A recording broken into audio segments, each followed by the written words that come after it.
Good morning mga kamasa, ngayon sa Kalumpit, Bulacan. Morning. Makaganapan niyo dito sa Kalumpit. Papakita ko sa inyo mga manok dito sa Kalumpit mga kamasa. May makaganapan niyo dito sa Kalumpit, Bulacan.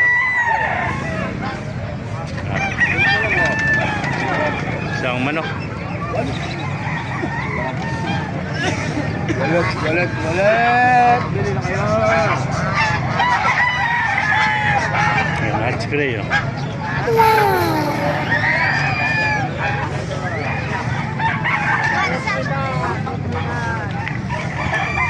Makaganapan niya dito sa Kalumpit, Bulacan mga master. Sa mga nagtatanong dyan, every Tuesday lang tiyangge dito.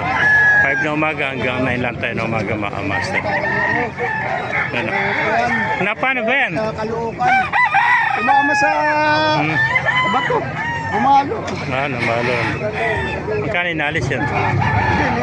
Nakuha mo. Hindi. Dinala ko lang, bibito ko talaga Laki nito, white tails ba yan? Magkano binibili? Nakakaroon sa Peruvian, kaya malaki no? Magkano inalis? 1.5 lang. 1.5. Peruvian pala, cross sa white tails ano? 1.5. Ang ganda. Ayun. Ganda ng manok ano? Tornado hats. Tornado hats. Ito, maganda. Ayan po mga kabasa, maganda ng mga manok.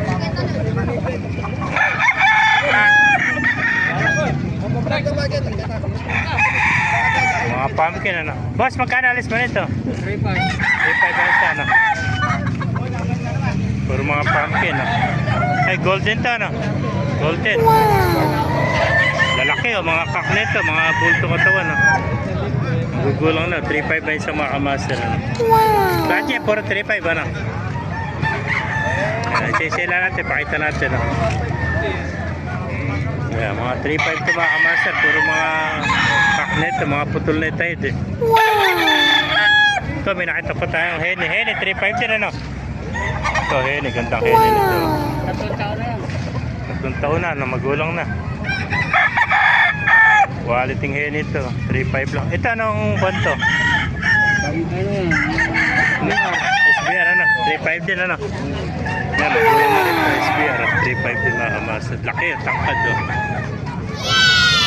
May contact number ka ba? Hiningi number men. Bukas, saglit na ito sa Baliwag. 3.5 mga isang kamaster ito po. 3.5. Itim ang tayo niyo. May iba pa siya, senyalis oh. 3.5 din mga kamaster. 3 taon na ito.